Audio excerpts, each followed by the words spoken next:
The following content may not be suitable for those under the age of 13. Viewer discretion is advised.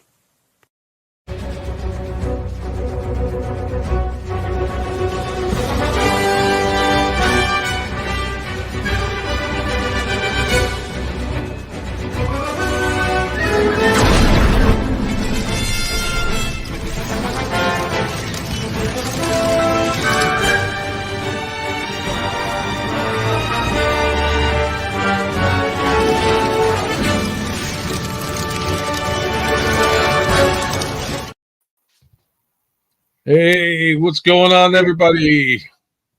What is going on? Oh, we got Ninja Bill. We got Ken in the chat. Nice. How you doing, guys? What is going on, gents? What is going on? And of course, Ken, I still have that CD, and I have the remastered special edition one too. Wait, which CD? Because I got lost on that one. The motion picture score for '89 Batman. Oh, okay. Cool deal. So, everybody, welcome to a special edition of Ultra Megatronus Presents. This is what we're calling the BatKnight Banters, and we're talking about Batman and anything Batman.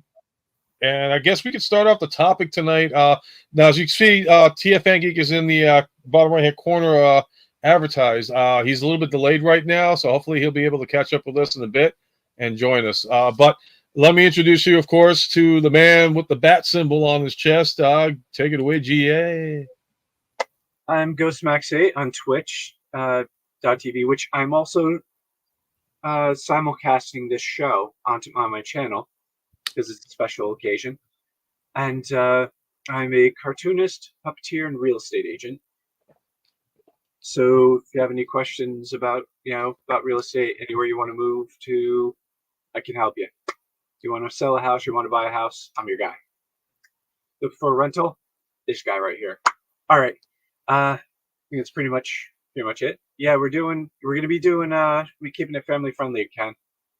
Yes. So if your kids are up, yes, we want, this won't be like Ultra Megatronus After Dark. No. This is definitely gonna be more of a family friendly kind of a stream. Because in case anybody in the West Coast that likes Batman that is under the age of 13, even though it says, under the age of 13, ignore that. We welcome anybody, whatever age possible.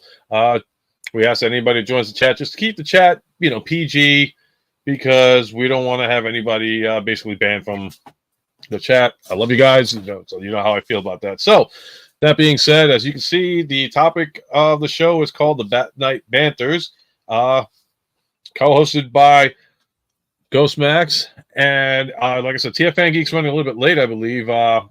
So we'll see what happens afterwards. Hope he's okay. And yeah, normally, since we're a bit later, they've gone to sleep. So he's got the freedom. He's got the freedom from the kids. Ninja Bill playing Uno with the kids and listening in. Awesome. Yes. Like I said, this is like a family-friendly cartoon, comic book, movie thing, and there's no necessity for foul language in this show. So, with that being said, tonight's topics. This is our premiere BatKnight Banters. I figure we start off talking about how this all began. And since this gentleman here has the knowledge, I will center it to him. And if you want to give a little detailed explanation of how it all began, take it away. All right. So I'm not going to be able to get a lot of dates right. It's just so many years, but it was Bob Kane and Bill Finger just trying to figure out a comic book character, and they came up with the idea of a Batman. And if you've ever seen the original drawings that Bob Kane did, be thankful for the ones that Bill Finger came out with, because that's what we got. Bob Kane's Batman was just like a guy in a red suit and a little eye mask with bat-shaped wings coming out of the back of his suit. It's kind of funny looking, but Yeah, Bill Finger's the one who gave us the bat suits the beginning bat suit that we know and love. In fact, the bat suit that they're using on the current cartoon Batman Cape Crusader. So the original concept of the bat suit was not the pointy ears and the gray and black. It was totally different from what I envisioned in the first place. Because when I think Batman, I think the pointy ears, the Watusi, that kind of stuff. But I remembered I was seeing, he's got that. He's like, oh, you brought up the Watusi. But I remembered Watusi. Yeah, the Batusi, that's right. So I do remember I did see, because I didn't really go far into the comic books. I've read a few comics, but I grew up more towards the cartoons as far as like the Dark Knight was concerned. But it was a super friendly Super Friends version of it. So it wasn't the 66 Adam West version. It was more catered to the kids and all that, which I thought was great. And when I grew up on Batman, I never saw him as like we see him today as the Dark Knight vigilante, scaring the hell out of, the bad guys. It was more towards like, fan friendly, running around. Here's Batman, here's Robin, got the Super Friends. Just capture some bad guys and we'll see you next Saturday. And even started earlier than that because Filmation had a Batman cartoon. Filmation, like what year did that? Do you know off the top when that came out?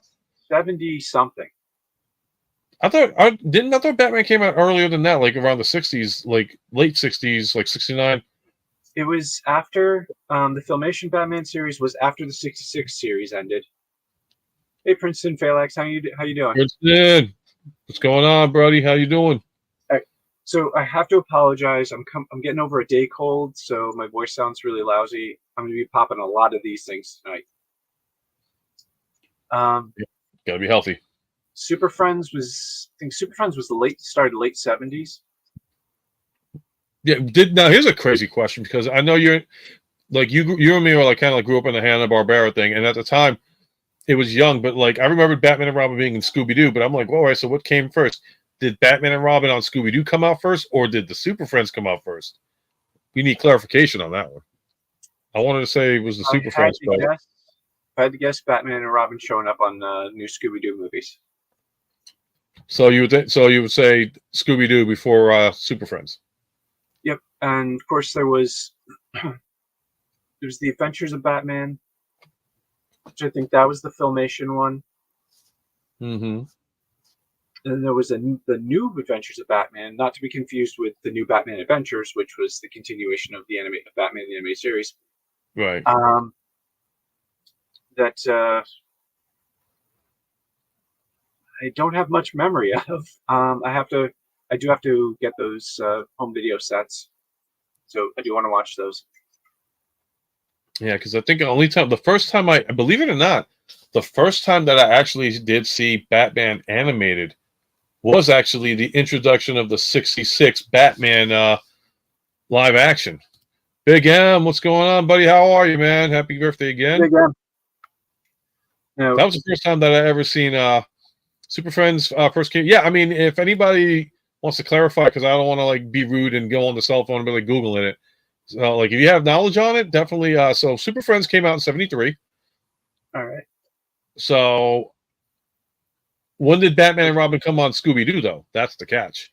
Like I said, I remembered remembering cartoons back when I was 5 years old, when it was on like ABC or something like that back in the day in New York. So I can't say like, oh, this came out for that. Like the first time I ever seen an animated was definitely the 66 Batman for the introduction. That was the only time I ever seen the cartoon version of it. But before 66 Batman, there was an on-screen Batman. Two different men as Batman. Oh, the live action? Okay, let me zoom in on this one. Sorry, let me get them. I don't have glare on them. Yep. Now one's animated and the other one I don't have. Oh no, they're both live action. They were movie serials. 1947 and 1949. Yep, and that was 1947 and 1949? Huh. Wasn't there one before that? Because I remembered them. Sorry, 1943 and 1949. Okay, because I was about to say, I know they did a Batman during World War II, and they focused on that. Yeah. Specific. I mean, like he didn't have a super Batmobile. I know Robin was involved in the show, and it was basically more patriotic Batman. And I'll say this much: I did catch that. I do have that DVD too, and it was weird just seeing Batman like fighting, and it was like full blown contact staged full blown contact at the time. So for the 40s, that was pretty violent for the Batman that we grew up with later on in regards to like the 66. Oh yeah, and very much the pro-American was it propaganda of the time. Like saying that the bad guy in one of them was sent by uh, uh, Hirohito. Okay. The villain was sent by Hirohito. Yeah, it was very much pro-American war propaganda. Yeah, because they really, I mean, they mentioned the Nazis and all that, but they did focus on Japan. And Cape Crusader, I started watching it. It's different. It's different. I enjoyed it. It's interesting. I mean, like, they made mistakes, but they can fix. They can catch all that and do better in the next season. and let me let Big M get his announcement to Lake Princeton and Ken. So yeah, no, like I did start watching Cape Crusaders, and I think it was you that mentioned to me like expect like the unexpected, like Penguin, for example. If you haven't seen Cape Crusaders, you know what? Spoiler alerts, because it's been out like past a week now. It completely surprised me that they changed Penguin to a woman.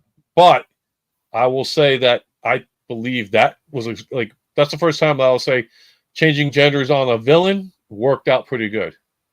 Yeah. I mean, how'd you feel about it? Yeah, I knew going in not to expect BTAS. Right. It's just weird. I'm like I said, it's something I got to get used to. But the storyline so far is starting to go good on this. And Princess I could use Batman in Chicago tonight right now. You know what? All right, so here's a clarification I need to know. So DC characters, Superman would be Metropolis, but it's weird how like originally had Superman in California, but you think of Superman today, it's like, yeah, he's out of New York, especially with Superman the movie. Batman, even though like the Keaton version was focused in its own realm, although it was filmed in New York, parts of it, if I'm not mistaken, right? I think it was certain parts they were. Possibly. I gotta look it up. I mean, Dark Knight, the Dark Knight trilogy. A lot of a lot of it shot in Chicago. Yeah, that was Chicago. Definitely, they did have bits of with the Dark Knight Rises. They did do Chicago, but they also did Manhattan. Yeah. Because if you look at the river, you got the Brooklyn Bridge, the Queensboro Bridge, which I was kind of like, why? That was weird. But then, like Adam West's Batman, that took place in California, in LA. Oh, yeah, so I was like, that makes sense. California. Yeah, the location of Gotham is always a really interesting question.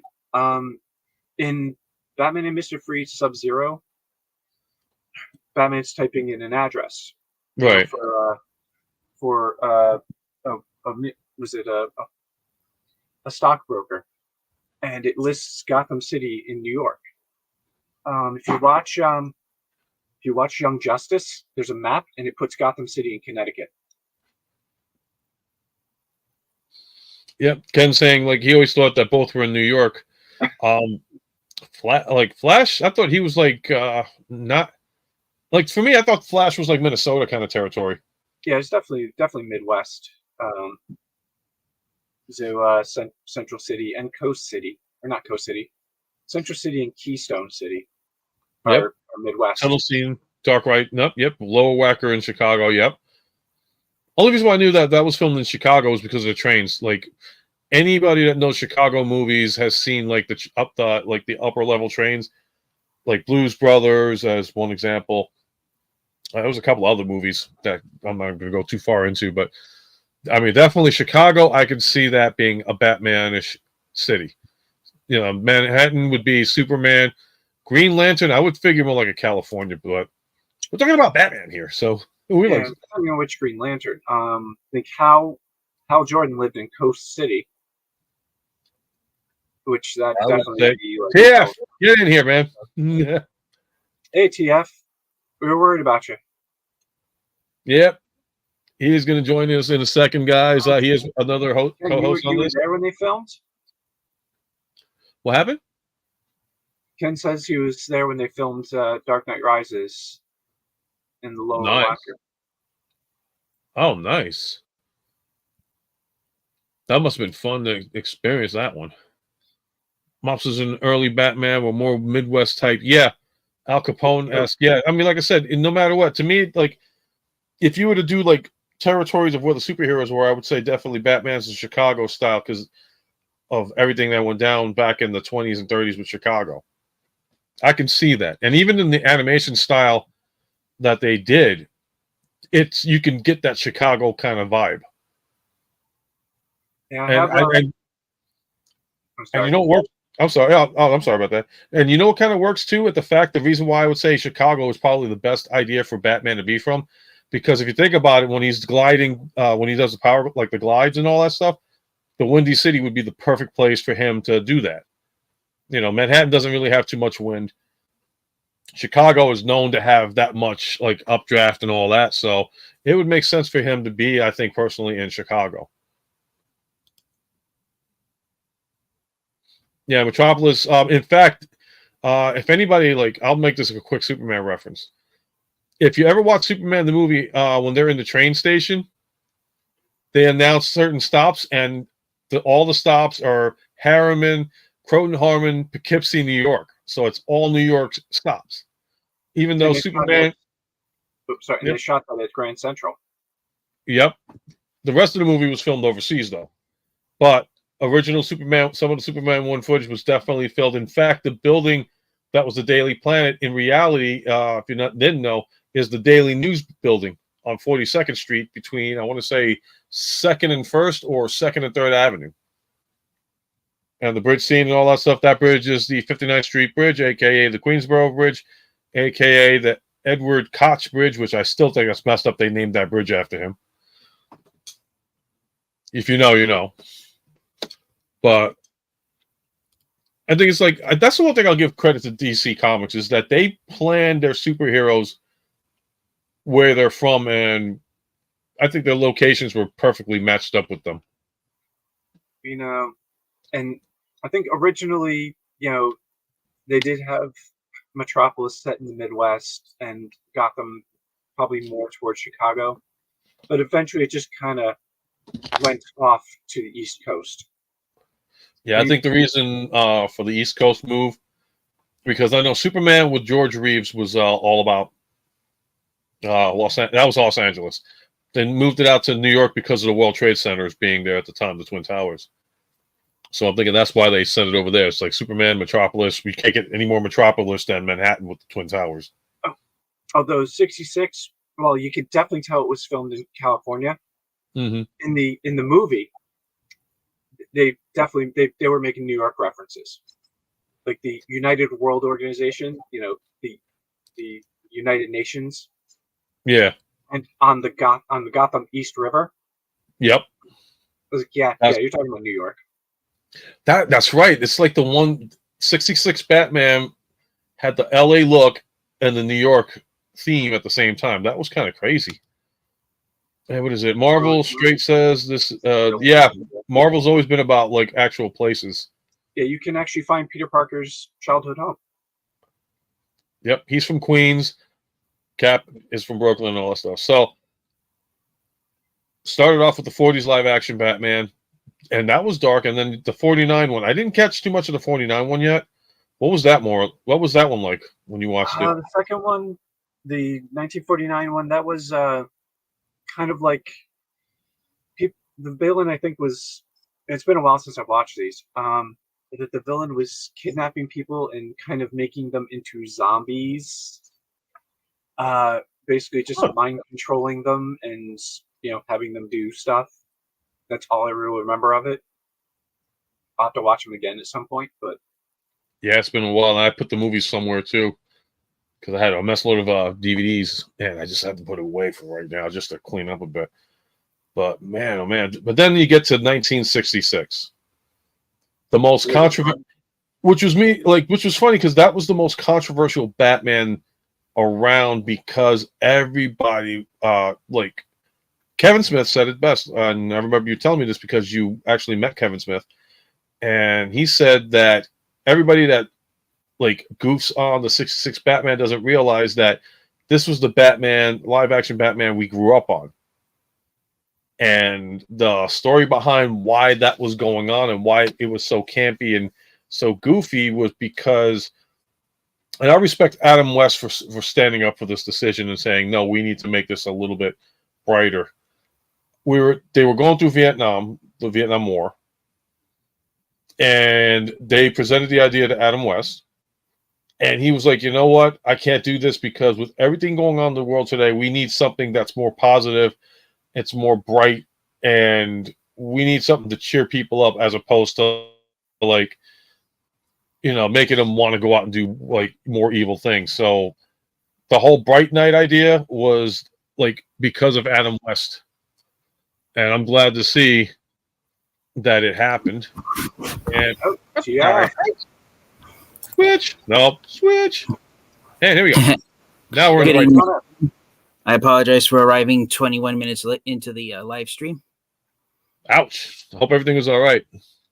Yeah, I was just having to help my family get cleaned up after dinner. And then the medical clinic I work at was bought out by a large medical conglomerate from the northern half of California. And so we spent the last year, which basically was the years that I've started work that I've worked there, preparing to be merged. So I got my dream job just in time for it to be bought out by another medical clinic that wants to do everything completely differently. So it's been a huge face palm. Sounds like an episode of Grey's Anatomy. Everybody's getting bought out. Uh-huh. So we started the conversation off with the upstart beginnings of Batman, in particular with the 1943 and 1949 black and white live action Batman series movie series. Here, I'm going to zoom in again so you can see what I'm talking about because I know. Oh wow! Cool, nice. They made them cool. I didn't know the first Batman movie was made just a few years after the comic books. Well, they were movie serials. You know, every Saturday, you know, they play another chapter of it. Yeah, like at the different movie theaters. There's a Superman one I gotta get. If you see me wiping my forehead a lot, it's 80 degrees where I live, and normally it's the average temperature is 65. So I'm being boiled alive. Sorry, TF, but New York got fed up with the hot weather. We had to take it from you. So it's nice and comfortable. 68 degrees here in New York. Woo woo! I'm super jealous. For the next couple days. Yeah. Yeah, but then we're going to be back to like hot weather or something, and then back to cold weather. Okay. So then we also brought up the fact of like after the 40s live action, it went into the 66 Adam West version, which I was talking about why the reason Adam West fought to have it the way it was, campy and goofy, versus how we know the Batman as of current. Because of the whole issue with Vietnam. I thought, you know, that was a good idea. I mean, as a kid, it's like we grew up on it. But then when you become a teenager, it's kind of like, oh, this is goofy and stupid. Why did I even bother watching this until Kevin Smith said, this is the Batman we grew up on, and if you know the story behind it, you'll respect it a whole lot more. And when and Kevin Smith was actually quoting one of the writers for, I want to say, I don't know if it was All-Star Batman, but it was another, you know, alternate universe Batman story where he was writing in that Batman called Robin old chum, and they stopped him. Like, no, you can't do that. You can't do that. No, we don't want to reference the 66 series. You know what? So a lot of us, that's our first Batman. You have to respect that. That was my Yep, that was definitely my first live action Batman. Cartoon was my first experience with Batman and the rest of the Super Friends.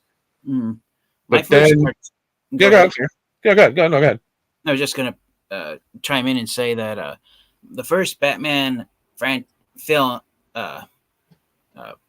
How could I describe it? The first thing of Batman that I ever saw that was put on film was Batman the Animated Series. The cartoon was the first thing I ever saw. And I'm ashamed to admit the first live action Batman I ever saw was the movies with George Clooney.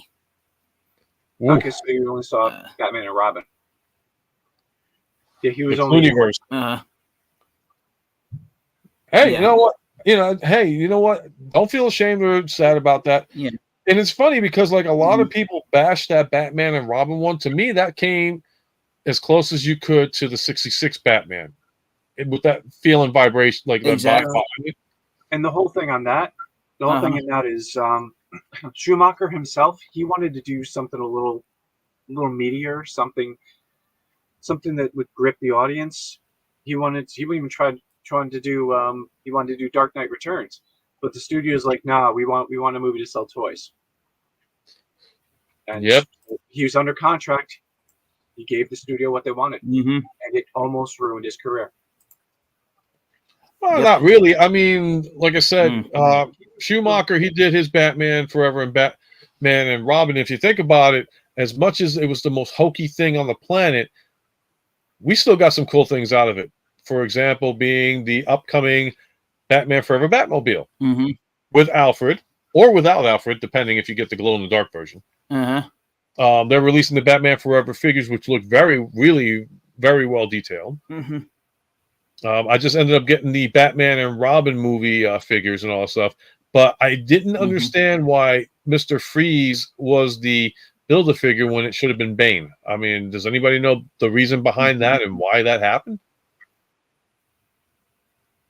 Todd's probably saving them for like a super gold star or sticker edition. Well, are we talking about the designs from Batman and Robin or from kind of both? Yeah, Batman the Animated Series? No, the live action Bane from Batman. I can kind of understand why they do Mr. Freeze as the Build-A-Figure, because if his head is one separate part, if you watch the final season of Batman the Animated Series, that's what Mr. Freeze ended up being. Sometime after the movie Mr. Freeze Sub-Zero, Mr. Freeze lost his body from the neck down, and his head was in a jar on top of a robot. That's what all that was left of his body was his mind. Which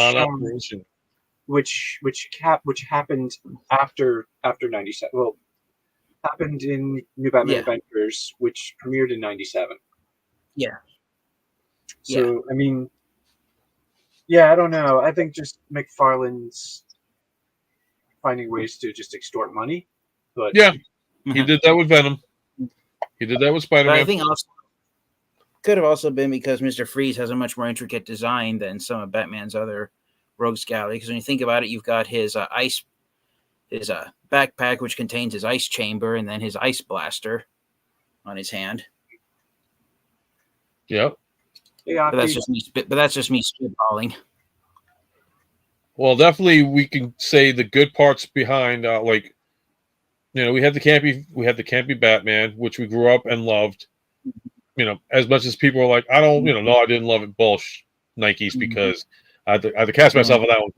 I had to cast myself. You guys are aware of the history of why the Adam West Batman show was so campy and why it took so long for because Adam West to be put on film in the 60s.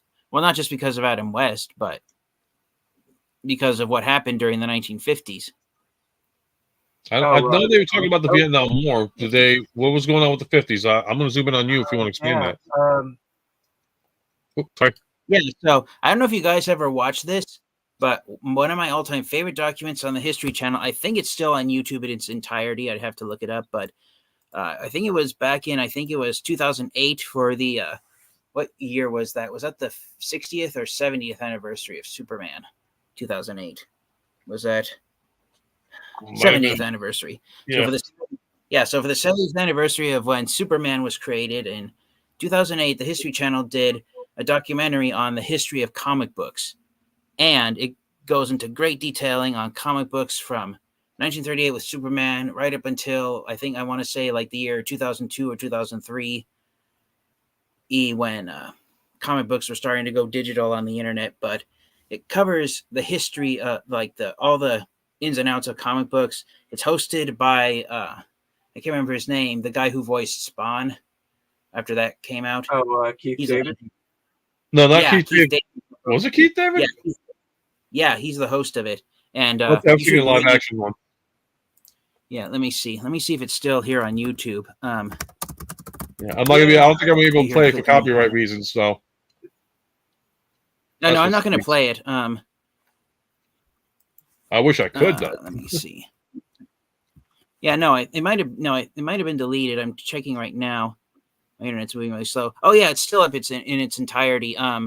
So I won't play it, but just type in that's the name of the documentary. So it was made by the History Channel. Its name is Comic Book Superheroes Unmasked. And so it goes into Okay. all the history detailings of comic books from when they started off with Superman, the world's first superhero, up until the early 2000s.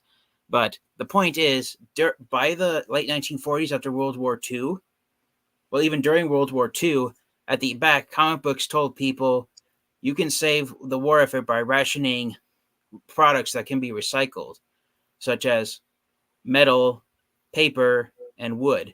And the paper that most parents in the 1940s wanted to throw out because it showed violent graphic images of people punching each other in the faces were, dare I say it again, comic books. And that's why comics made in the 1940s are super rare and valuable, because most of the ones printed at that time were recycled and turned into other paper. But the point I'm trying to say is, after that, during the 1950s, every 50s, you know how like on movies from the 50s, like the 1950s was like this quote Jimmy unquote G? decade of paradise. Jimmy G. Everyone was happy. Yeah. Like, look at the TV show Happy Days. Like, it was a happy time in the 1950s, supposedly. Yep. Well, you know how today people say, "Oh, there's too much violence on television. We need to remove violence." Well, since television wasn't popular yet in the 1950s, everyone thought that the source of violent behavior for children in the 1950s was comic books, Yep. and DC and Marvel even went to the United States Supreme Court, and they tried to have comic books outlawed because they thought it would end violent behavior in children during the 1950s. And there were so many censorships that were installed during the 1950s that by the time the court cases were over, DC had only 3 superheroes left: Superman, Wonder Woman, and you can guess who the third one was. Aquaman. I'm kidding. Batman. I'm kidding. No, Yeah, those were the, Batman. those were the, Yeah. Yeah. which if you really think about it, like And that even when they did like the Justice League, who were the 3 main featured superheroes? When they did the live action current movies, who were the main 3 featured? Batman, Superman, and Wonder Woman. So I'm wondering if that was an homage to like the court, what was going on with the courts and the trials. They are the most recognizable DC characters. That is the reason why they do it. Yeah, that's the reason why they're known as the big 3 of DC, because during the 1950s, so many superheroes were censored out of comic books entirely by the United States Supreme Court. Batman, Superman, and Wonder Woman were the only heroes that kept DC alive and going throughout the 1950s. That's why they're known as the big 3 of DC, because of the United States Supreme Court. I mean, I can understand if they tried to ban Power Girl back in the day, by but the 1960s. Mm-hmm. Well, for Marvel had it even worse off. I think the only heroes that survived were for Marvel were the Submariner and I forgot, but they were much more watered down versions of the characters that were created back during the 1940s. well, Marvel Comics. Well, that's a whole different franchise. We gotta get back to the Batman thing. Marvel Comics. We'll do a Marvel one day, guys, if you want. Yeah. But bringing focus back to DC. So the entirety of the 1950s, most of the comics that DC was printing out only featured Superman, Batman, and Wonder Woman, because the other heroes had to be censored out at the time. And it wasn't until the 1960s, with the rise of television, that parents started to say, there's too much. Television has to be what we prevent violence from going into. We can't do it with comic books. But by the time you got to the Vietnam War and there was violence everywhere, people started to realize, maybe these comic books aren't as violent compared to actual violence. And so the United States government kind of relaxed a little bit. But also what was going on was the space race. And that's why Superman was brought back into the limelight, because he's an alien from outer space. And that's why the comic book superhero started to relax a bit more, because the United States government wanted to show the Soviet Union and the communist world, we're not pushovers. You can't push us around. We've got nerves of steel. Maybe not as strong as Superman, but close enough.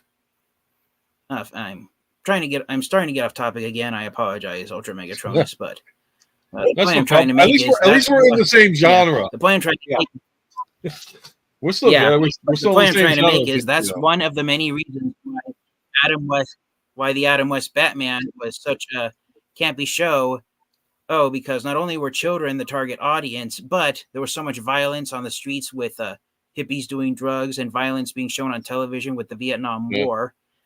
Or everyone wanted television to at least be a place where violence wasn't shown, or at least the TV shows of the era. That's why when you look at Star Trek, the original series, but that's an off topic. But point is, a lot of TV shows at the time, just like Adam West Batman, violence was removed. It wasn't graphic. It wasn't gory. Yeah. If it was, they only implied it, but didn't actually show it.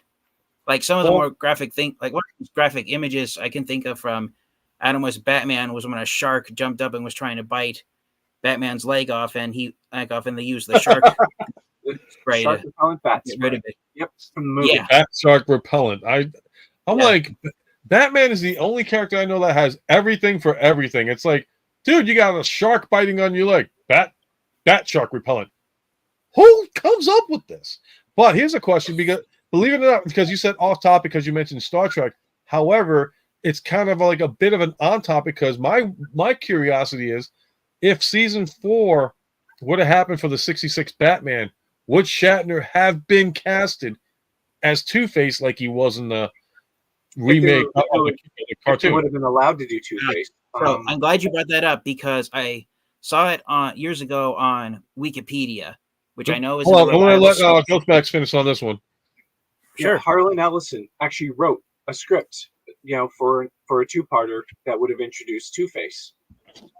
But they found Two-Face to be too scary. Like the not the studio, the channel. The censors. Not probably the censors and probably the channel executives. Oh, the demographic in the network executives, infinitely more scary. Have you ever seen that? Have you seen that episode? Of which one? The False Face episodes. I gotta go back to it. Oh my god! You'd take off pieces. Like you'd have someone's face and then take off it's a plastic piece that you just took off his face, and it's been a while. Yeah, and that's I've seen. Yeah, so expanding on what Ghost Max just mentioned, some of the more famous villains in Batman's Rogues Gallery at the time in the 1960s, they purposely weren't shown on the Adam West show because the origins of how they started off were too graphic and violent for the target audience that they wanted to watch the show. And that's why villains such as Two-Face and even Poison Ivy were purposely omitted from the series. Because you look at Two-Face, his origin, well, again, the first time I saw Batman was Batman the Animated Series, so that's been how I've always viewed the origins of Batman's villains. But look at Two-Face's origin. He is involved in an explosion where half of his body is blown up and the other half survives. So he looks like two human people, one normal and one disfigured, that are attached to each other. And it's almost similar thing with Poison Ivy. She's involved in an explosion where plant DNA mutates into her human DNA, and so she becomes a literal human plant. Yep. And that was too graphic for the type of TV show they wanted in the 1960s. But even you'd be glad you didn't. I'm sorry, go ahead, man. I'm sorry. So even before BTAS, the original origin for Two-Face is even more frightening. Oh, it is? I never heard of it. And he's in court, and one of the mob thugs he's grilling on the stand throws acid in his face. So basically, Batman and Batman Forever actually use that now. If you think about it, they actually use the original way he became Two-Face. which is, I think the 60s would have gotten away with the Two-Face. All they would have to do is just like Wow. paint his face red, and that's it. Just have him a discolored version. I mean, I think they Wow. would have gotten away with that, but I can see why it's like, you don't really know. And I thought Shatner would have done a good job as far as Two-Face. And that's the one thing about the 66 Batman series that nobody realized. Like, I don't know if anybody realizes behind it. That is the only show where actors outside, like the actors that were very popular, they actually asked to be on the show. And it was like, wow. So you had like, you've had Bruce Lee, you've had Vincent Price, you've had Burgess Meredith, Frank Gorshin, 3 different Catwomen. Yeah, Cesar Romero. You had Eartha Kitt, you had Julie Newmar, you had Lee Merriweather. I mean, and there were so many other actors that wanted to be. You had Lurch, for God's sakes, Lurch. Oh, Ted Cassidy. Ted Cassidy, yep, the original Lurch from Addams Family. He just popped up. Who else was there? I think we had musicians on there too, like the Monkees. I think might have been on it. If anybody, the Monkees were on their own show, but Burgess Meredith just kind of was in a scene. He wasn't full Penguin makeup. He was just wearing a very similar top hat and with the cigarette holder. Yeah, but, you could tell it's okay. Yeah, it's Penguin, but not Penguin at the same time.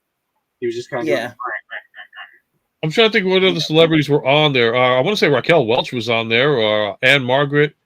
I believe. Don't quote me on this one, but they've had so many celebrities that actually wanted to be on the show. And then, what was crazy is the whole issue with Bruce Lee versus Robin. Oh in yeah, the 66 show, and Bruce Lee refused to lose on it because he was like, "Come on, really? No disrespect to Burt Ward, but look at him, and then look at Kato." 2 different worlds. We all know Kato would have completely destroyed Robin, but Robin's supposed to be like that. And at the time, too, Asians were still having some issues, with racism and everything else. So they said, let's just make it a tie. So Bruce Lee actually fought to say, no, we can't have it end with him beating me. It's got, let's just make it a tie between Hornet and Batman, Robin and Kato. Smart move. I think that was the best way to go for the thing. Oh, definitely, especially for Bruce Lee and his martial arts career. Yeah. Then we get to Michael Keaton, Mr. I came back to do Batman, the first live action Batman since Adam West. Since actually, Matt, who's the name of the actor from the 1943? Do you have that? There were 2 different actors. Well, an actor for each one. Right. They never showed him as Bruce Wayne, if I'm mistaken, right? They did. They did? Was it the 43 one? Or they did? Okay. In both of them. It's been so long. That's the 49. Lewis Wilson is Batman in the 43. Okay. Douglas Croft is Robin. In the 49, Robert Lowry as Batman, and John Duncan as Robin. Okay. So they had Batman movies before they had Batman movies. Yeah, actually, if you think about it, they actually did, because you had those 2 Batman movies, and then you had Batman movie with him going to the United Nations. Well, and then you get to the Michael Keaton Batman, the one that I think a lot of people. Well, for you, TF, you said that it was yours was Batman and Robin. Yeah. I know. As far as for exposure for me as a live action Batman, I have to go with Michael Keaton, and it was the darker version of it, and that's the one I grew up on. And with Batman Returns, that was like, okay, you brought in, which I thought Danny DeVito knocked it out of the park as the Penguin. And definitely he did. Do we even need to say anything about Michelle Pfeiffer as Catwoman? Michelle Pfeiffer. Yep. I personally don't think so, but you don't like Michelle Pfeiffer as Catwoman? Well, no, I think she did a fantastic job, but my thing is the movie as a whole. People give it credit for, I just lost the word, revitalizing the Batman franchise, and I fully agree with that statement that it did revitalize Batman. Well, 89 definitely did. Yep, and this is from Tim Burton, who from what I understand, really didn't know much about Batman at all, and No. went with his version of it. And honestly, because of him going with that version, I think led to continue where the franchise would go, which would lead into animated. So, I mean, like the one complaint that I had about Batman Returns is zoom in time. My complaint about Batman Returns was, and I'm surprised nobody caught it, but it did catch into the animated series, was that Catwoman was not a blonde; she was always a brunette. Or raven haired. Yep, or raven hair. Yep. And then when you get to the animated series afterwards, it's like, okay, Selena Kyle's got blonde hair, but then later on, it goes back to being a brunette, and then they did a tribute like Halle Berry's Catwoman and the Batman, the new one with Patterson. That Catwoman was African American. So yep. So it's like that to me. It wasn't a it was like, in my opinion, like the Catwoman can be versatile in any color whatsoever. On Harley Quinn, she's black. Harley Quinn's black? No, on Harley Quinn, she's black. Oh. Yeah. Oh, okay. Black. No, Catwoman is black in the Harley Quinn TV show. Oh, okay, yeah. So they're like, so that's the one. So if you think about it, that's the one character that to their credit, and also to the credit, everything. Yeah, it's like the first time, like it's like it doesn't matter what color Catwoman is as long as she's sexy, and it's like okay, you had Eartha Kitt with that, that cat growl. You got the woman from the new Batman. I don't remember her name. I cannot remember her name. But definitely the Patterson Batman. Zoe Kravitz, Lenny Kravitz's daughter. That's Zoe. Yeah. Wow. Yeah, Zoe. You know, she's okay. And what's her face from? She did a good job. Wow, I cannot remember the mother's name. Yeah, wow. Show. Not Felicia Rashad. No, one of the daughters. All right, not the one that's married to. What I was going to say is that the one who was married to the one who's married to Jason Momoa. Oh crap! Yeah, from a different world. Oh crud! Yeah, cannot remember her name. All right, time. I gotta look it up. Hold on. I'm gonna look it up. Who is married to Jason Momoa? But anyways, what I was trying to say was that Batman the Animated Series. No, go ahead. I'm sorry, I didn't mean to cut you off. I just had to say, Lisa Monet. Please continue. I'll zoom in on you. Okay. Yeah.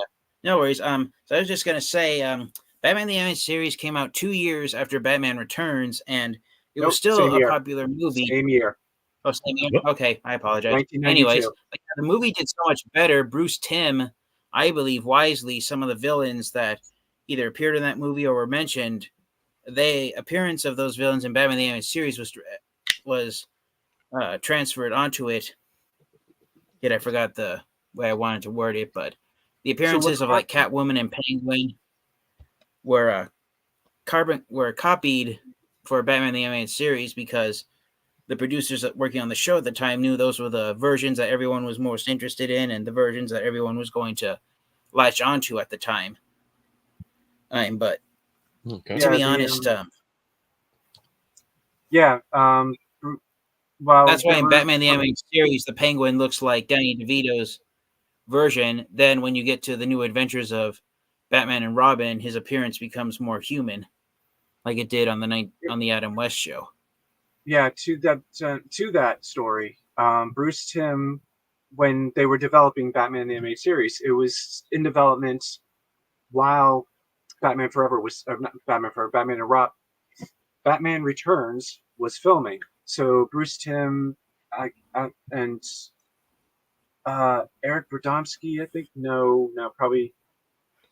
it's him and some of the other producers and designers from the show were asked to go to the set of Batman Returns and, observe the way the characters are designed and match that as for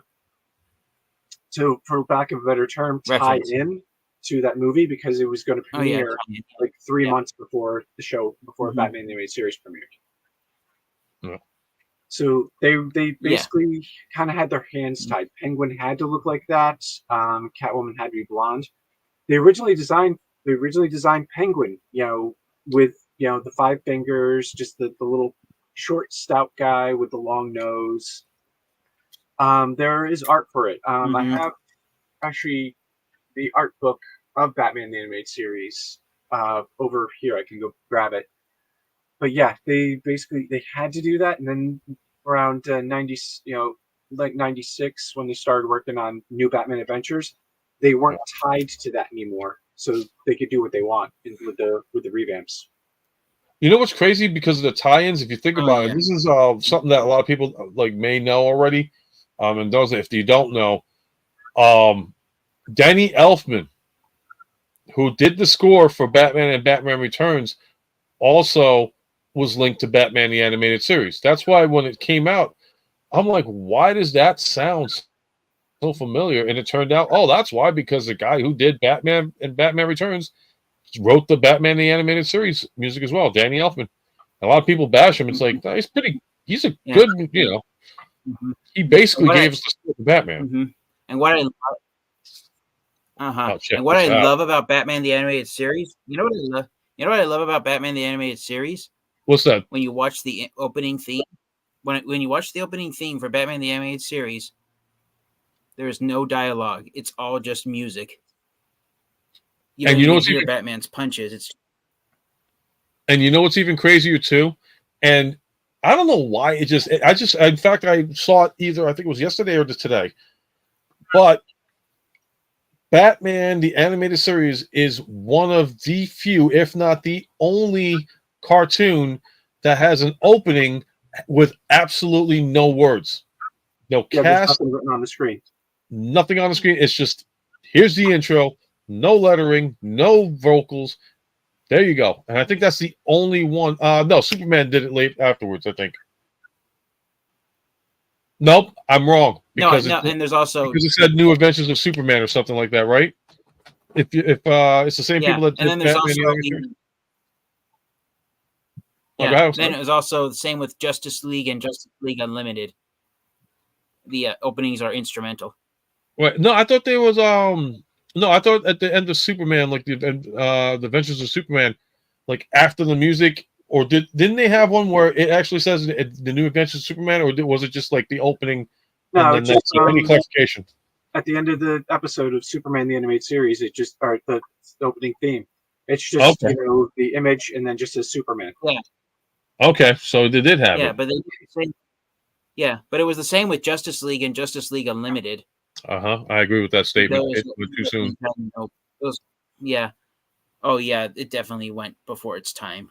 It still had life in it. They pulled the plug too soon. Batman Beyond. That's why you get a little. There's still a little bit extra if you watch the direct-to-video movie, the Justice League versus the Fatal Five. It takes place after the end of JLU. Oh yeah. Yep. I think I watched it one time. I need to watch it again. So does Batman and Harley Quinn. Yep, that was a good one. Is it okay if I ask you guys? Yeah, go ahead. What is your all-time favorite episode of Batman the Animated Series? Ooh.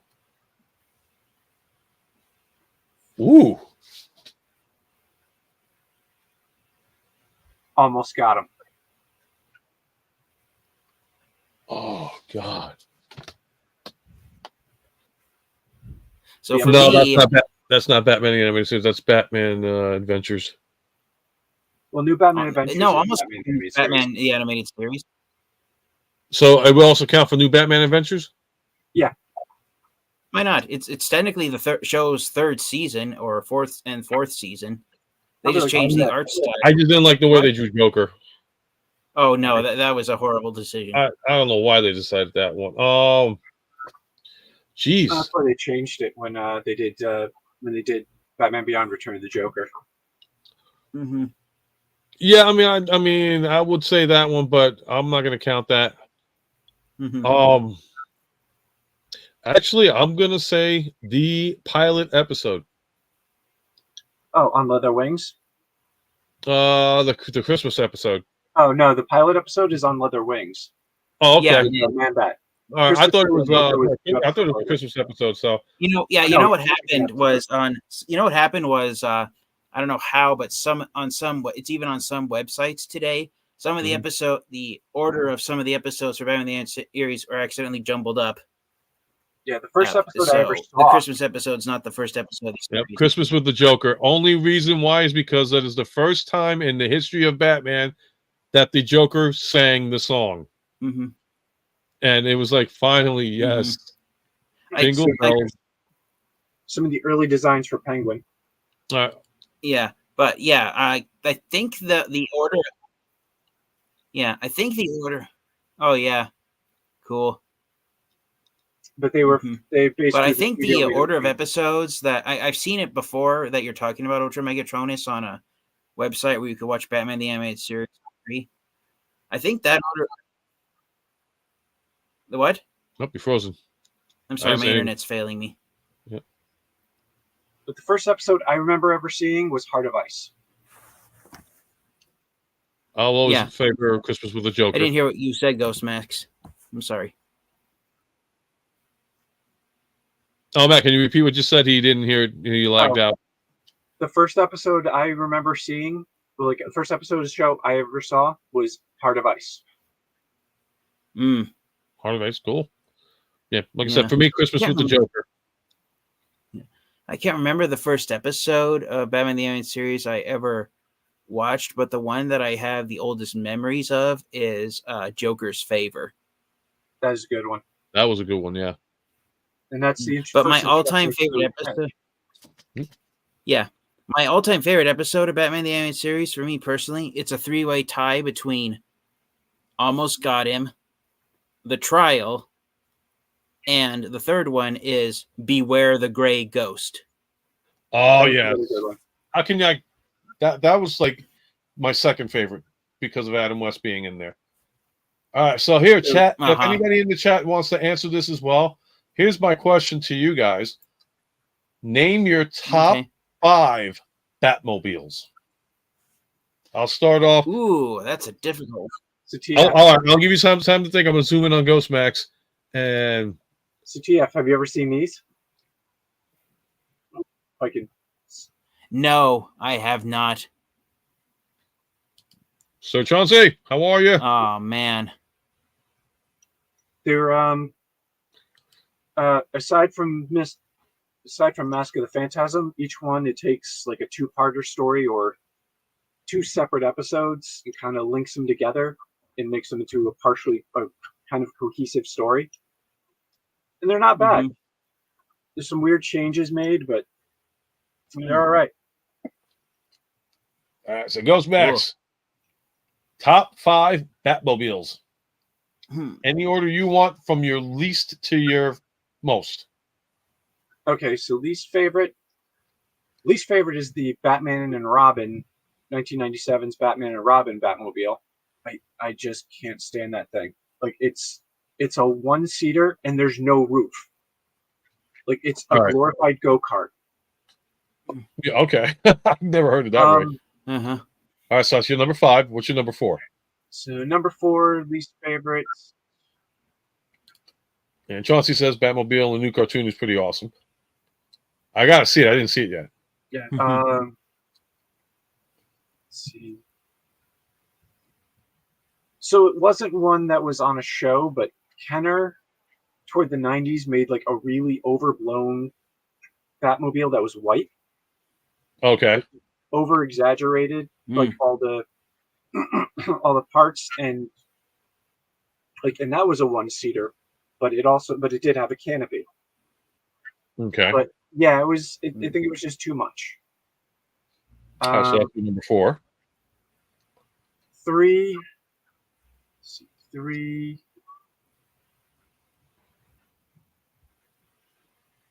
And maybe like 3. I kind of like it, but not that much. The one from the TV series, The Batman. Okay. It was decent. Not iconic though. So now we're at 2. Oh yeah. Yep, we're at number 2. And it can be from any continuity, live action, TV, movie, Yeah, 2. animated. So let me drop 3 back out.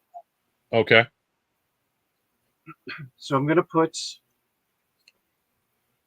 New Batman Adventures Batmobile in there because I do like it more. I do like that one really well.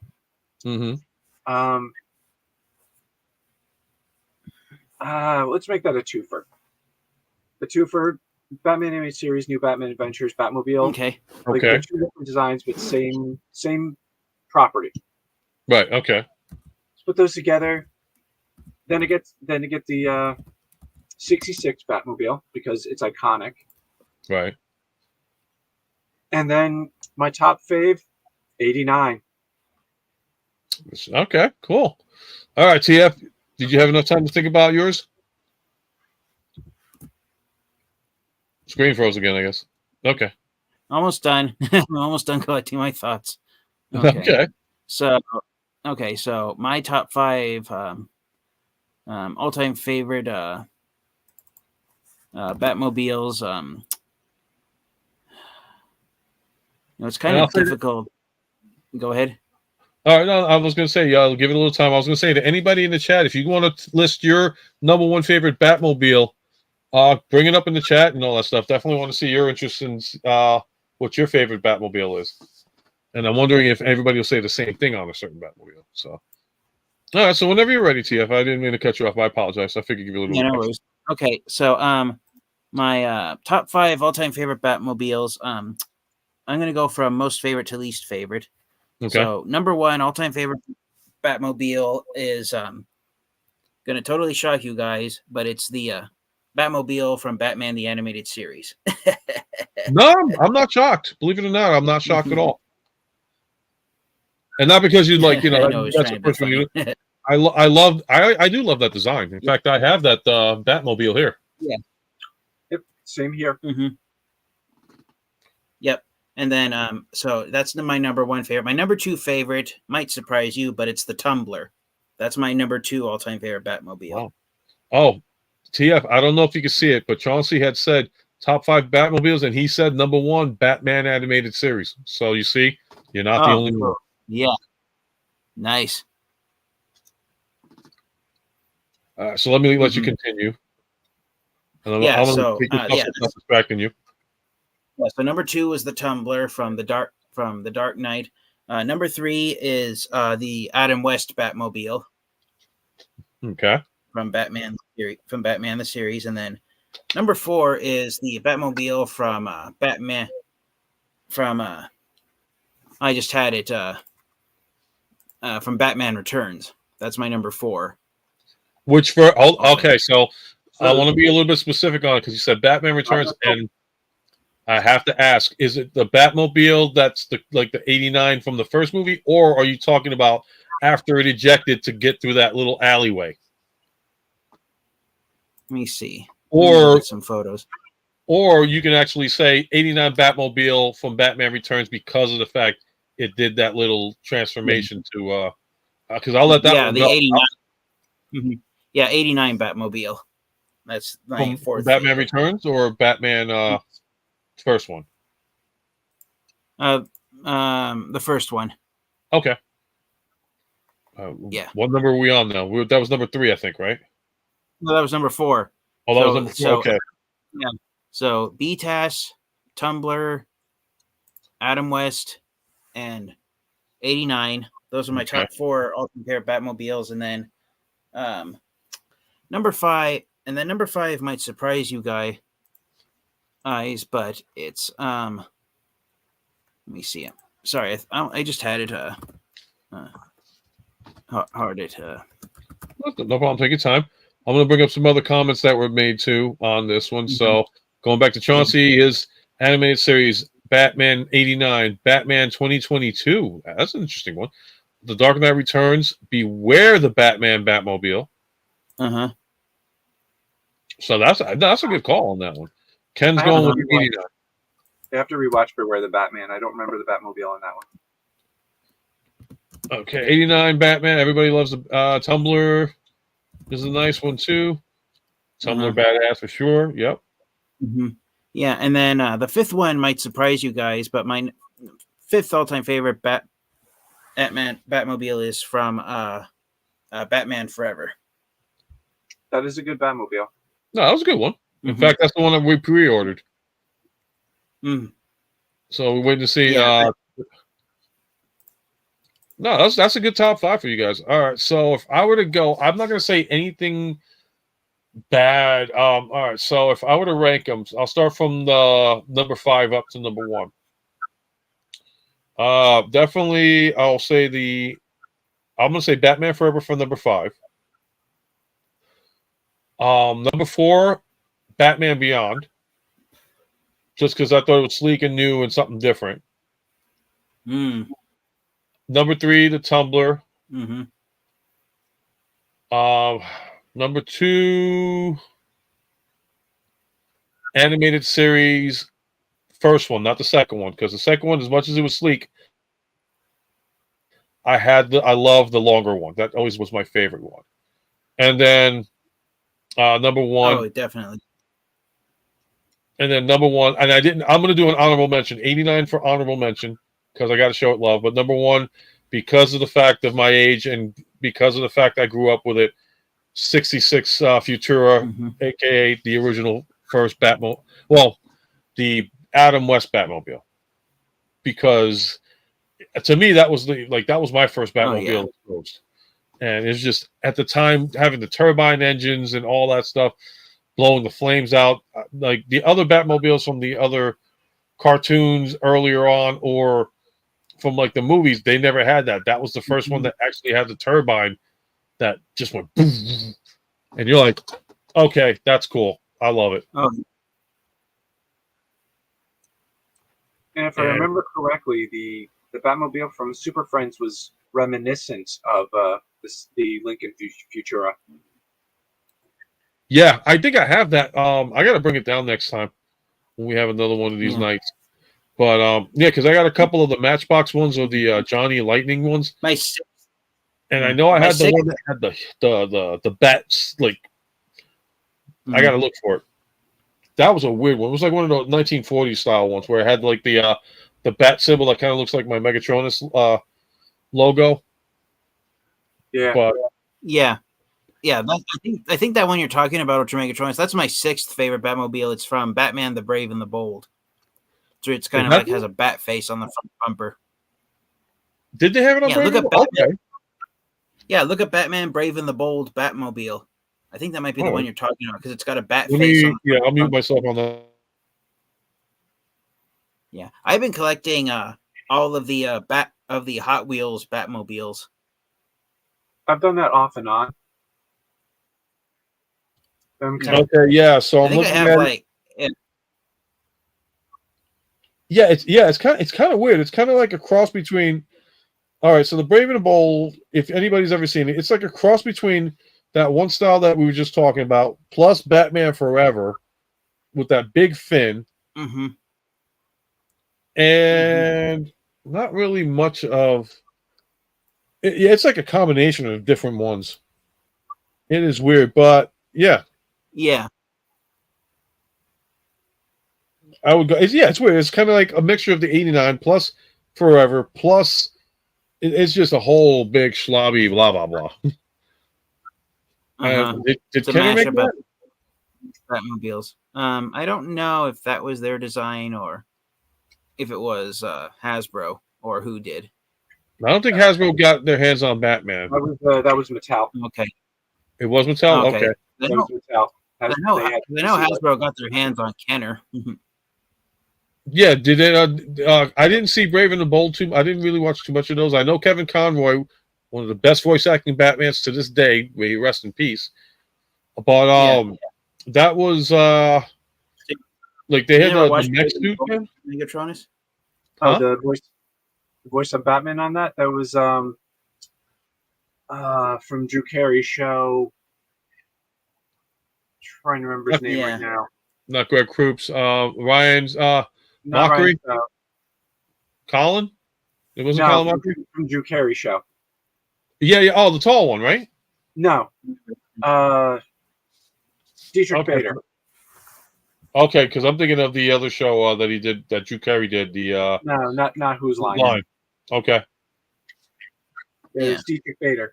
Have you ever? But you've Oh, never Dietrich watched Bader. Batman: The Brave and the Bold, Ultraman? I've watched a couple episodes. I haven't seen the entire thing. I kind of also skipped out on the Batman cartoon because when I saw Joker at first, I was like, "What is this Rastafarian-looking clown?" And that kind of pushed me away. Mm-hmm. But then later on, I started like rewatching it, and I'm like, "Okay, this is getting a little bit good." I'm gonna tell you that Dracula movie was hardcore. I gotta check Oh, that. definitely. Oh, especially with the way Dracula, the way Batman discovered his identity. That had me laughing. So Chauncey said Dietrich Bader, Bader, but he said no. The other dumb one that was in Beverly Hillbillies movie. Oh, Dietrich Bader, yeah. Yeah. He was also the construction worker guy in Office Space. Yeah. Yep. Well, I remember when it was, in the house. What's up, brother? He was Rex Kwon Do in Napoleon Dynamite. Oh my lord. Well, I remember when the Batman series came out, they originally advertised it as a prequel to Batman the Animated Series, but then after a while they kind of advertised it as being another reboot, which it kind of is because it ignores animated series continuity completely. Yeah, I agree with it. Sometimes it's just better just to let it go the way it is. Since it was originally a prequel, but then became a reboot, it's kind of the Batman is kind of like a what if. Oh, here. Oh, do you want to show it again? Yeah. That's always been my impression of the Batman series. Nope, sorry. I'm trying to catch up with everybody. No, it's okay. like a TF finish.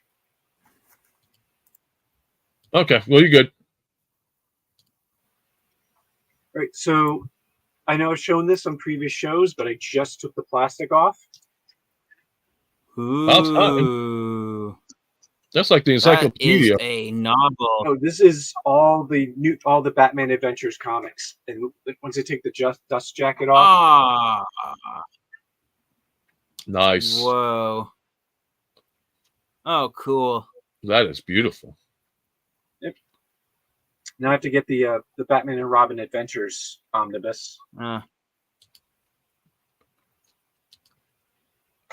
So here's a question now that, because we've been talking about, we've gotten as far as Batman and Robin. So as far as Jokers are concerned, who do you think is the best Joker out there? And it can be any continuity. If you, I will make it easier. Your top number one Joker. I'll start off with you, Ghost Max. I'll zoom in on you. So top number one. Yep, and only number one. You got one choice on this one. While I love Cesar Romero, and it's really tough choosing between Nicholson and Hamill, I gotta say Hamill. Okay. All right, Fangeek. Your only one choice, best Joker. That is out there. Two for Hamill. Okay. I'll even throw in Chauncey here. He says Hamill. And this is from any continuity. So I'm going to go off the grid on this one, and I'm going to actually say, because he literally died for the role, I got to give it to Heath Ledger. I got to give it to Heath Ledger. I mean, Jack Nicholson was the first or the second live-action Joker to come out since Romero. And Jack Nicholson did a good job. Romero did the cartoony style. But Ledger just had an aura around his Joker. And but right now, somebody's catching up to him. And I want to see what happens in the second movie. Joaquin Phoenix. Oh, yeah. Because he did a phenomenal job. I mean, like I said, right now, Ledger to me is like one. Jack Nicholson will always hold that special place in my heart. But the amount of work and effort that Heath Ledger put into that Joker, if he was still alive, I think the franchise would continue with another 2 movies at least. I liked Heath Ledger's Joker. I just didn't like how he got so oversaturated in the fandom. You know, Mm-hmm. people were just saying, "Oh, he was the best Joker ever."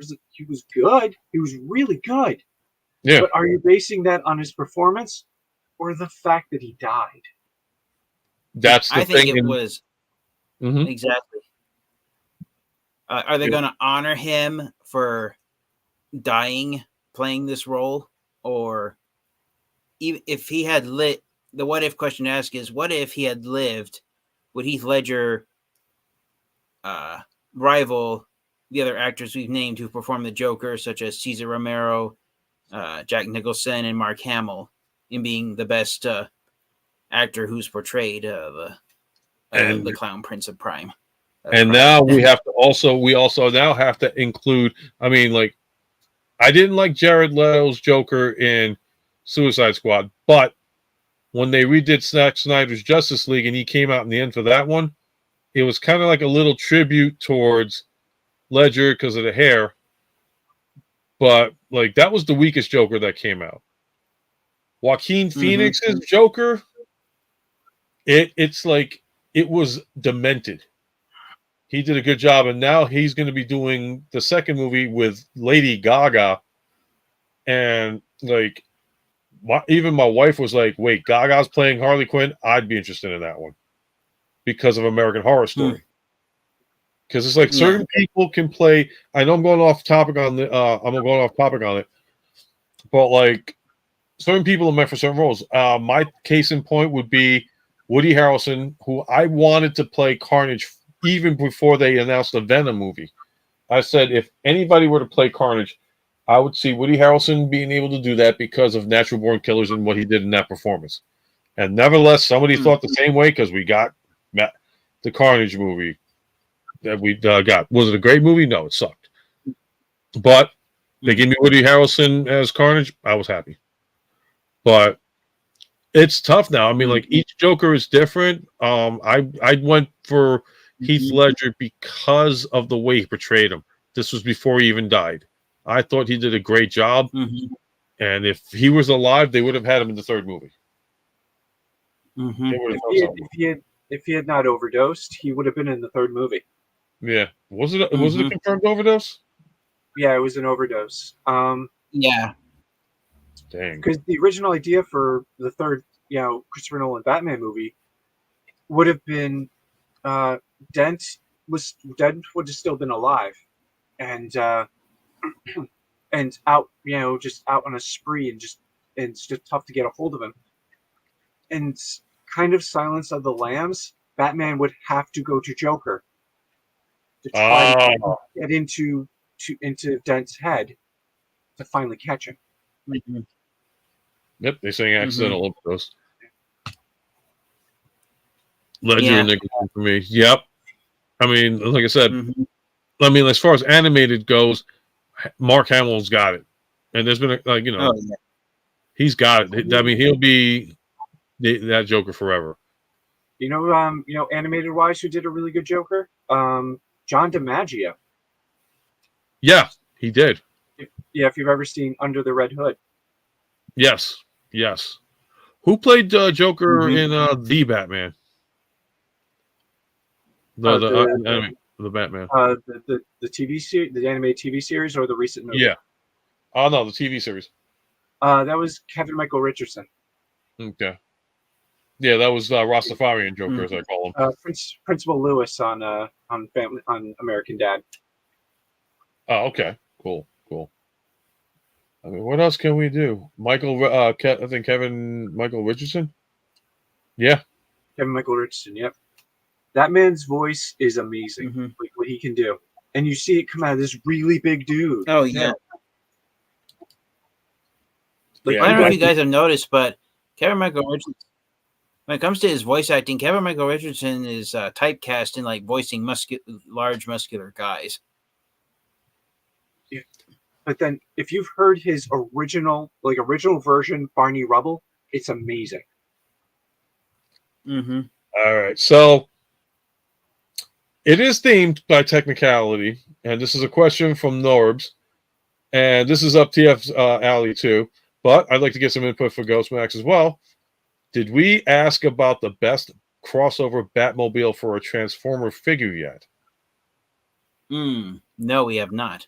All right, so what would be the best Transformer that can convert himself into the Batmobile if you guys were to choose a character to do it? To be honest, they could actually do an entire wave of that. Oh yeah. Because there's so many iterations of the Batmobile. But True. But if like you were to pick one, you know what? I'm gonna give this to TF. So if you were to see a crossover Batmobile Transformer, which character would you think would fit perfectly as the Batmobile?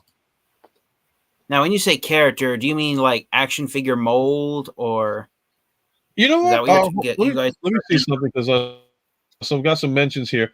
All right, so which Batmobile would be the best iteration for a bot from Norbs? Ken said something about a screensaver image of a Tumblr Transformer. So, but I would say because you know the characters left and right, up and down, side by side. If you were to pick a Batmobile that can transform into a robot, who would you pick? We'll go with that. And oh god, I forgot the name. That's a tough one. That's a tough one. But based on the common appearance of most of the Batmobiles having a somewhat elongated nose and fins on the back, right? I would have to go with this figure behind me. I'd go with Wheeljack as a Batmobile. Interesting. All right. Norbs, help me out with this one because I blanked. Who was the one character you sent me, female Transformer character that you sent me? Not Crasher, but the one before that we were talking about possibility, because that one would also work for Speed Racer. But, I can't remember the name. Was it Minerva? No, it wasn't Minerva. That's why I'm asking Norbs, because he sent me that character a while back. And it looks like if you were to take the red paint off of it, you could probably pass it off for the Mach 5 on Speed Racer. I just can't. Override, thank you. I think Override, I would think. Override. Yeah, Override, I think, would make a good Batmobile crossover.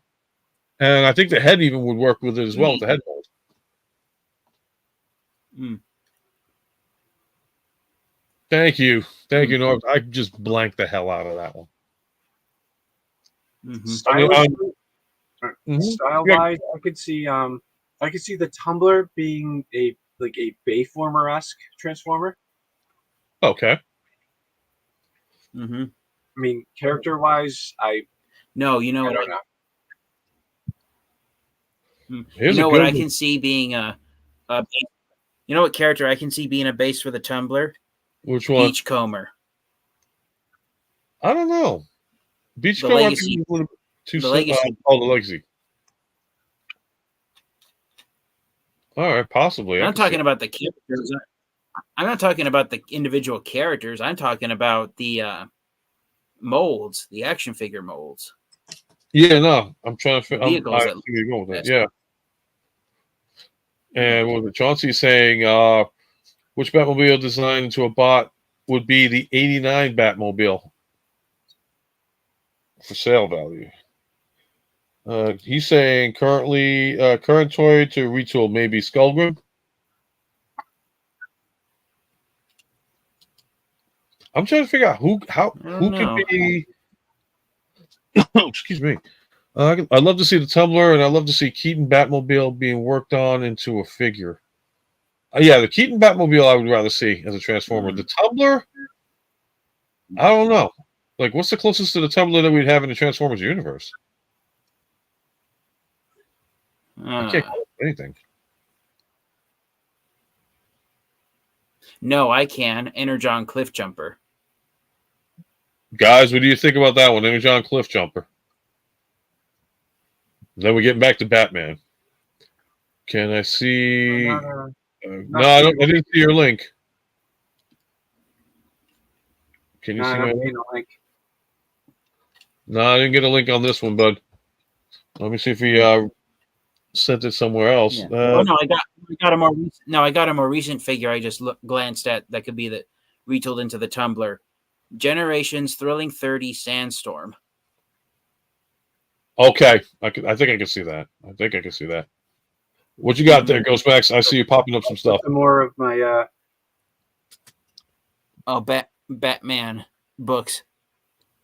Yep, I have a lot of Batman novels. This one, although this one is actually the script for Batman Beyond Return of the Joker. All right, cool deal. So I've got a lot of Batman. Okay, I just thought of another action figure that could be a basis. I just thought of another action figure that could be a basis for the Batmobile. Even though he's a Decepticon, he transforms into a black car, and unfortunately he's a super rare and hard to find figure. But I'd choose Earthrise Runabout. I can see that. Okay. Dang it, we're supposed to be off Transformers. We're supposed to be doing freaking Batman. Somehow Transformers found its way back. Yep.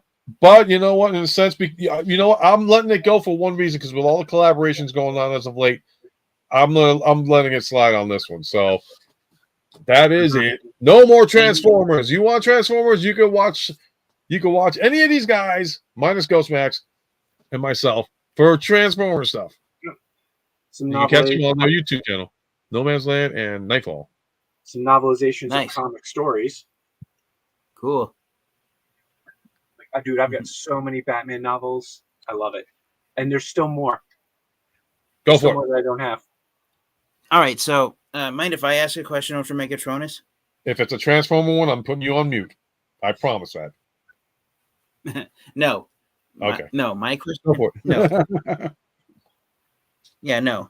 My question is, what size Batmobile you think is the most popular scale? 1:64 scale like Hot Wheels, or bigger, where the ratio is smaller? So I'm kind of weird on that one, because I've got so many different variations of Batmobiles, from the Hot Wheels right up to this bad boy over here that I recently got. The Mattel Batmobile, like the 66, and the 3-inch figure scale for Batman animated series and Batman Beyond, and I want to say like the 4-inch. Was it Matt? Was it the 4-inch figure for when they did the Dark Knight series with that one tumbler that came out from Mattel? Yeah, like back in 05 when the movie came out. Yeah, was it a 4 or 5-inch figure? Yeah, it was for about 5-inch figures. Yeah, okay, I have that somewhere. Yeah, it's like I said. I mean, right now, like this '89 Batmobile, it's pretty big. When I get the other one, it's gonna be a tough time putting this stuff. Oh yeah. I don't know. It depends. Like if you're a little kid, it's always cool to get the big toys, but at the same time, as far as maneuverability, in my opinion, it's kind of like this. Like, not. I have to go off topic on this one. It's kind of like with GI Joes and Star Wars, the 3-inch figures. It's better to play with the figures in hand when you're a kid. So the larger scales are definitely more for the collectors. As far as playability is concerned, I say the smaller you go. The 3-inch figure, I think, would be the perfect line if you're a kid playing with it. If you're a collector and you've got the room, then you go with the 6 or 7-inch figures, I think. Hi, Danny. We got to keep it family friendly on this one. Thank you, though. How you doing? Hey, Danny. Yeah, we're doing PG on this one tonight. So if your comment's not posted, it's because that's the reason trying to keep it PG, even though it's like after 10:30. It's like 6 o'clock somewhere. Yeah. I think it's 6:30. I think it's 6:30 in Hawaii. Hawaii's, I think, 2 hours behind California, where I live. Yep. We got to see what this one is. But good to see you, Danny. Definitely welcome to the stream. So, TF, this is a really good book. It's like a collection of kind of short stories esque. There's one in here where an Arkham doctor is trying to psychoanalyze the Joker, and Joker's just messing with him through the entire thing.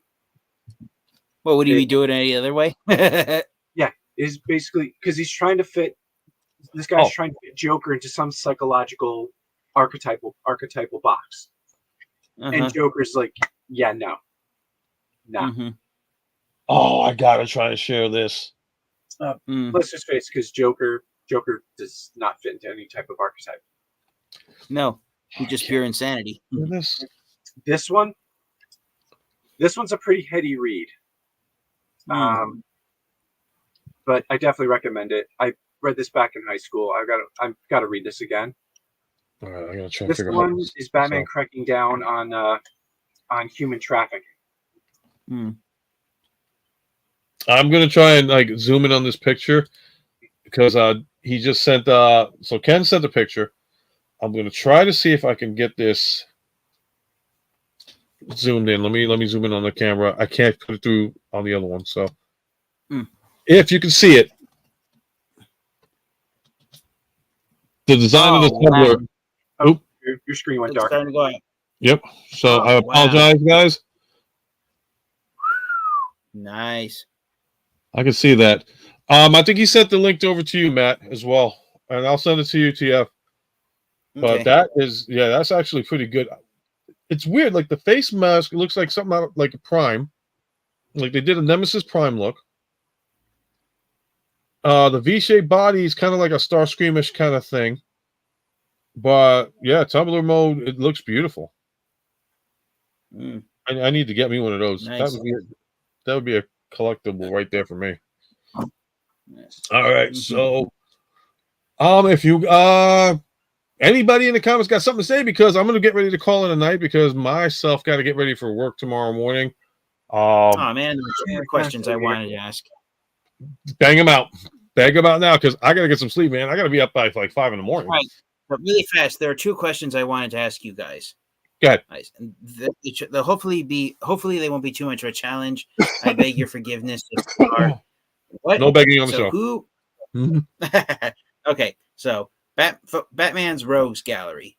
Who is your all-time favorite Batman villain, and who do you think is the all-time worst member of Batman's Rogues Gallery? Who's the best? Who do you think is the best, and who do you think is the worst? I'll give this to you, Matt. All right. So what was it? Best and worst of the Rogues Gallery? Exactly. It can be your opinion, or if you agree with the general fandom, or whatever. So I'm going to say biggest threat-wise, best, Ra's al Ghul. Because this dude has been trying to end the world, or at least end humanity. Yeah. The worst... Is he your favorite, though? What's up? Is he your favorite? He's one of. Okay. There are a lot of villains that I actually really enjoy. And that's such a strange thing to say when you think about it. My least favorites...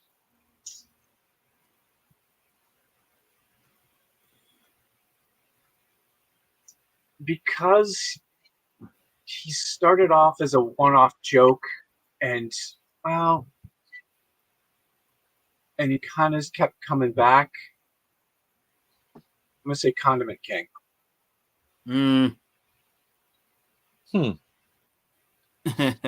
All right. Okay.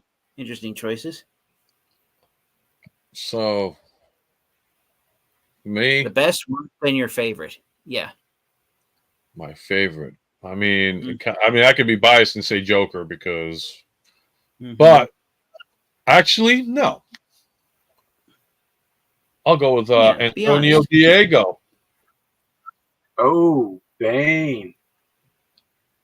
Here's a guy, and I'm not talking, Bane. Yeah, I'm not talking the Batman or Robin. I'm not talking the Dark Knight Rises. Oh, I talk like this and everything else, and make it because I love him in Kite Man. Hell yeah, I can say hell.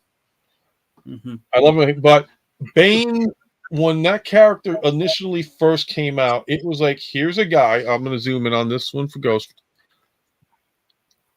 Yep. It's like, here's a character that just came out of nowhere, took on the bat, broke his back, and basically broke his spirit and his soul. And it was like, it was like Luthor to, no, Zod to Superman, Bane to Batman. It was just like here you go. Yeah. You can't get any more like, and this guy went through his hell. Good night, Jimmy. And good night, Jimmy, man. Thank you for coming out tonight, man. I will talk to you later, definitely. Yeah. So Ken, I think Nightfall and Death of Superman happened close to the same time. I don't remember exactly which one. Okay, I want to say no. Superman dying first, and then Batman getting his back broken. Yeah, Came because Superman dying was the bigger story. Yeah, they set that up, but Batman getting his back broken, that was like a major issue too. But Bane is methodical. Like he staged a breakout of Arkham just to wear Batman down. Yep. And when figured out who Batman was just by watching Batman go everywhere. And then when Batman was at his weakest, he busts into Wayne Manor, tosses Alfred aside like a rag doll, rips the grandfather clock off the wall, walks down into the Batcave, grabs Batman, drags him out, takes him out into the middle of the city, brings him to not the tallest building, but to a very tall building, breaks his back and throws it. Good thing I called Bane. Yeah. And what was this? I got so involved with this. What was the second part of the question? Yeah, so it's basically a three-parter. Who do you think is the best villain? Who do you think is the worst? And what one is your favorite? All right, worst villain. Any continuity? Any continuity? Eggman. I love Vincent Price, but Egghead. I love Vincent Price, but that was the dumbest character on the planet. It was so fun. It was fun, but it was the most useless character of all. I mean, even Calendar Man had a purpose. Egghead was kind of like, what? I will beat you with an egg. And wham. It's like his purpose is to scramble your brains. And he did it to Robin. I'm like, I couldn't look. When I was a kid, I saw Robin getting smacked by heads. I was like, that reminds me of a birthday party I was at, and they threw eggs at the birthday kid. And then, but that was, I'd say the worst one. And then my all-time favorite Batman villain. That's the toughest part. I'm gonna eliminate Joker because everybody usually says Joker. Ra's al Ghul, I'm not gonna say because Ghostmax already said it. Actually, you know what? Favorite villain? Selena Kyle, Catwoman. Ah, nice. Because hell hath no fury harsher than a woman scorned, and she's been scorned multiple times by multiple men, including the Bat himself. So, if you're gonna call it, you got to call it right with her. And she knows that she's a weak spot to Batman and exploits it at any time she needs to. What's yours then, TF? Like, you gave us the question, now it's your turn. I'll zoom in on you, and you give us your analytic views on that one. Alrighty. So for me, the best Batman villain. Darn, I made this toughest on myself. I was gonna say Mark Hamill's Joker because when I was a kid, he literally gave me nightmares. No joke. The first time I was old enough to understand violence and what it does, and as I had a nightmare that the Joker was chasing me with a knife and he was gonna stab me. I literally woke up crying from that nightmare. Well, his performances were very powerful, so no shame in that. If you're a kid and that's what you remembered, and that means that he did his job. Yeah, so I'm not gonna panter or try to be unique or special. I'm gonna say the Joker is the best villain, and because he literally gave me nightmares when I was a kid. That's how violent I found him. And then the worst Batman villain for me, I think, out of all the continuities and all the lousy villains Batman has faced, I don't know if you guys have even heard of him. For me, the worst Batman villain of all time, without a doubt, is Crazy Quilt. I've heard of him.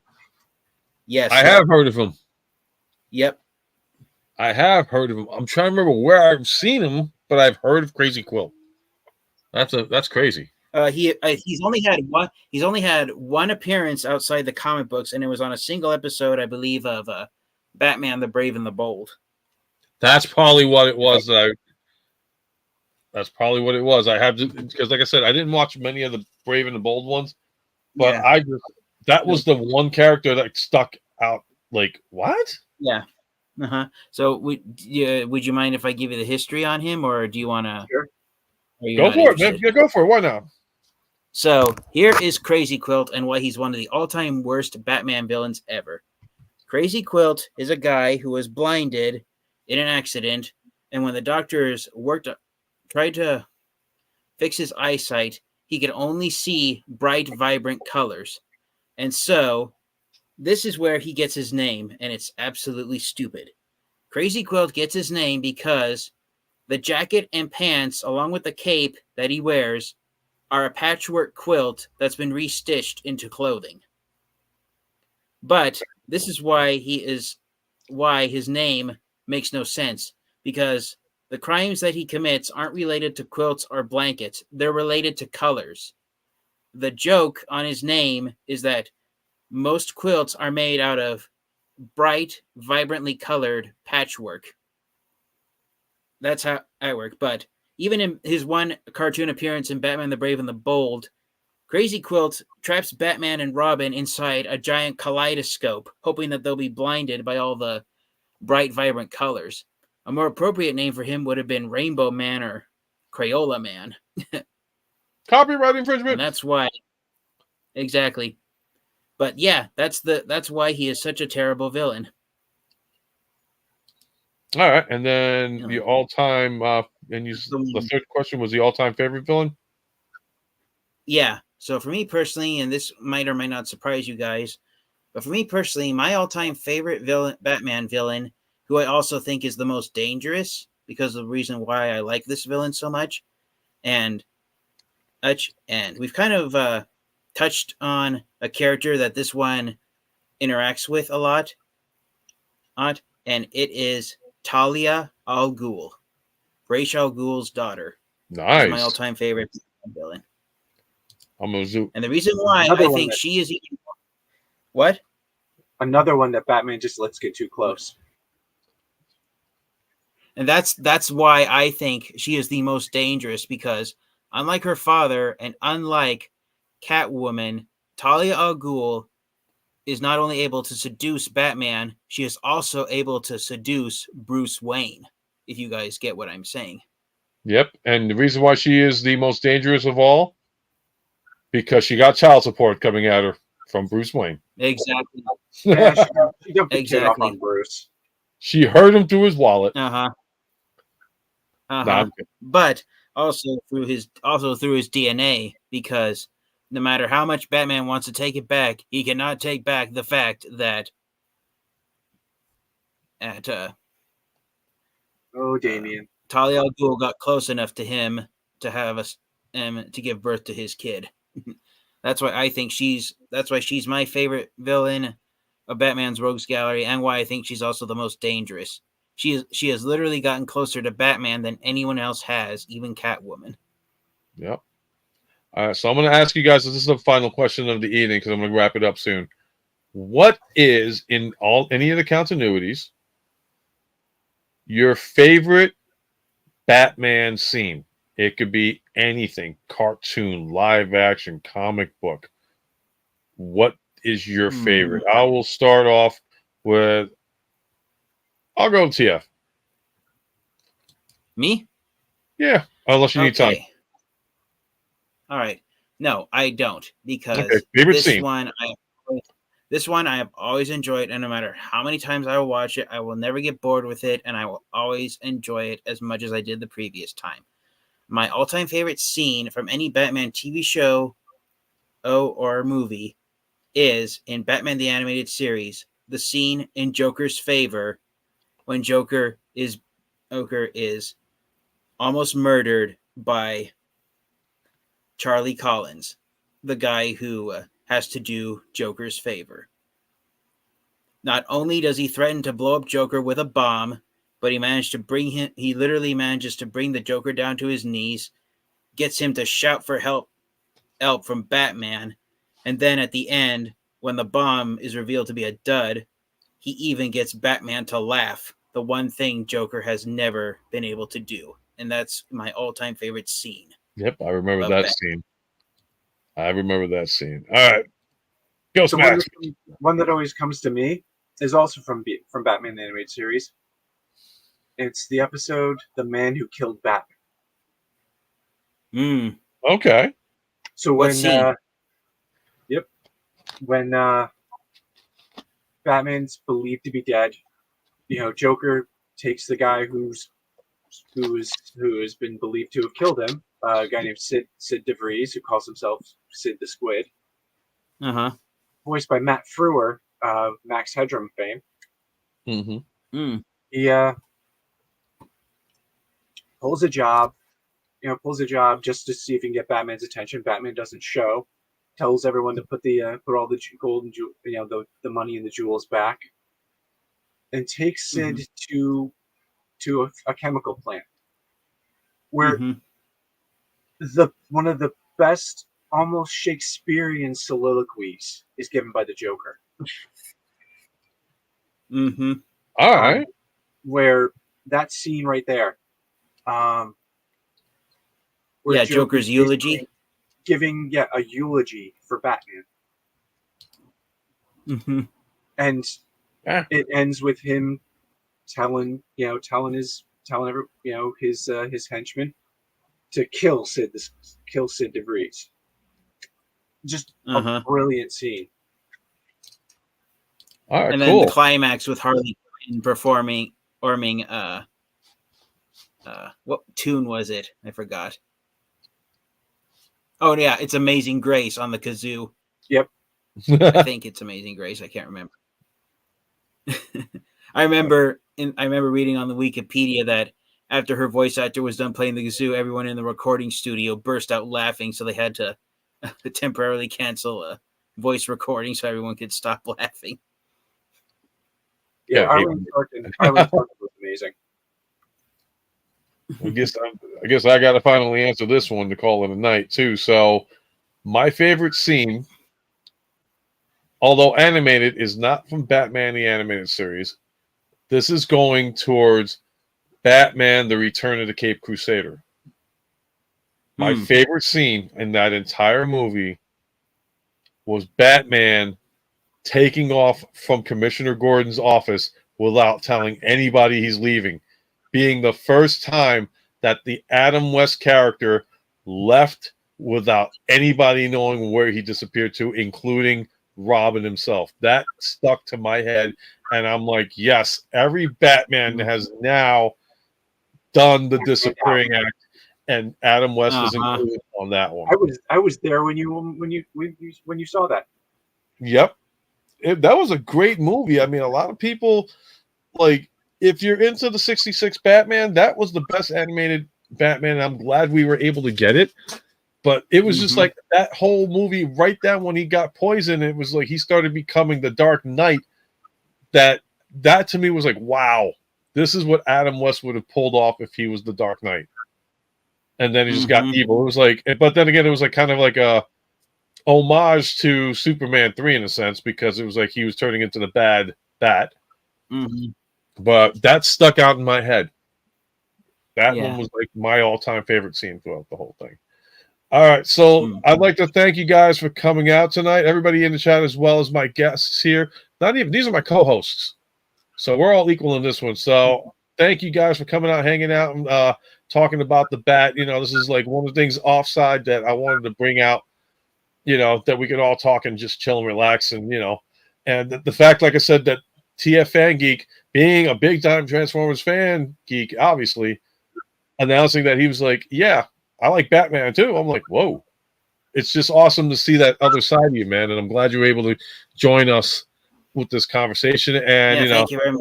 Here. Yeah, and definitely we got to do this again sometime. And I mean, it's probably going to be ridiculously expensive now, but definitely you should probably take a look at this book. Yeah. Like it's the definitive background story of how BTAS came to be. And there's one last thing I'd like to say before we end the live stream. Yeah, Ultra good. Megatronus, I want to thank you from the bottom of my heart for having me on here, because I have to be honest when I make this statement. This is not pandering. This is not joking. I am 100% legitimately serious when I say this. Batman is my all-time favorite superhero. I enjoy Batman more than all the other superheroes created for comics ever. And that's cool that you share that with us. I mean, like I said, one of the things is like, it's cool to see that we all branch outside of our like comfort zones and go expand it, and being like, because like I've always grown up DC. I grew up with first before Marvel. So like Spider-Man being a New York character is my favorite, but my exposure to superheroes originally was Batman, then Superman. And any kid that was born in the 60s, the 70s, and even the 80s would probably say the same thing, that the exposure that they got to as far as a superhero was concerned, if it wasn't Marvel that you didn't like, it was going to be the first words out of your mouth are going to be Batman or Superman. And I think usually like people gravitate to Batman because it's like, yeah, Superman's got powers. Yeah, Wonder Woman's got powers. Yeah, Aquaman can talk to fish. Here's a guy who can defeat every single character, and he's got no power whatsoever.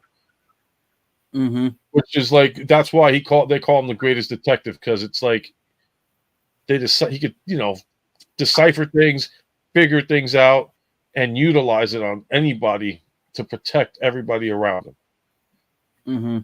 So, and again, that's why people are drawn to Batman. Yeah. Yep.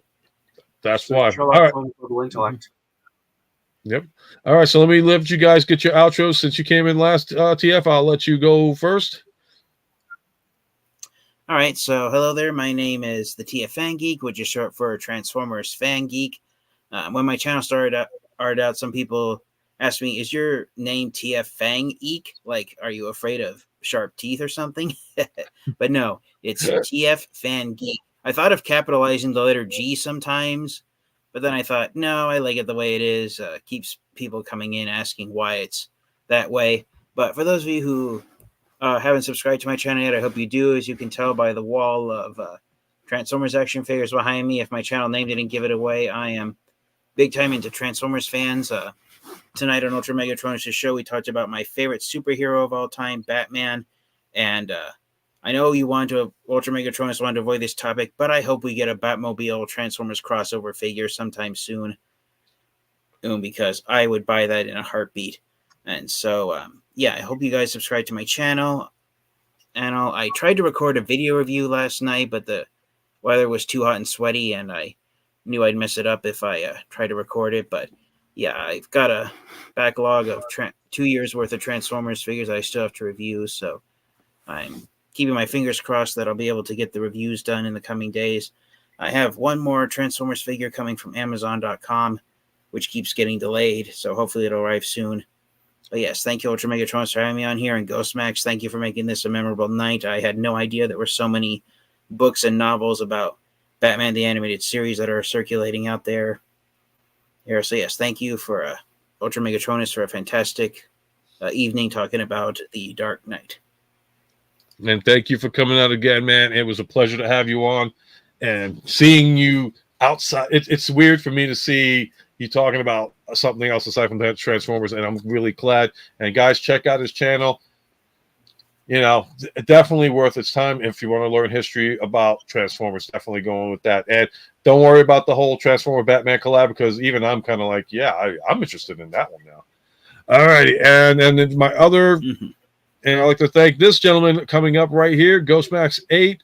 Like, I've known him for so many years, and he's in my neck of the woods as well and all that stuff, and an awesome guy to know. And definitely, if you're looking for a place and you guys want to come out to New York, this is the man that can help you, and you can tell him the rest. Licensed New York real estate agent. Nice. Yep. So I'm Ghostmax8. Here on YouTube, but I don't really have my stuff on YouTube yet. On Twitch.tv, where I usually make content. I'm a cartoonist, puppeteer, and real estate agent. And TF, I feel like I was kind of kind of overbearing a couple times with this conversation. If I did come across that way, I do apologize. Oh no, not at all. You didn't come that way at all. It was very Sorry, insightful. Thank you. Weighed on my conscience. I felt like I was being a jerk a couple times, but No, not at all. I didn't see it. But yeah, I did thanks not see that. for doing this one. And I sent a link of of a site where you can see all Batman novels in the group chat. So if you want to check that out on Facebook. Okay. But yeah, I've been a Batman fan. I've enjoyed Batman. You know, watched 66 when I was a kid, and then back again, then again in the early 90s. Then I was kind of became one of those edgy guys who kind of bashed it, and then eventually I got old and realized, hey, that was dumb. I actually really quite enjoy this show.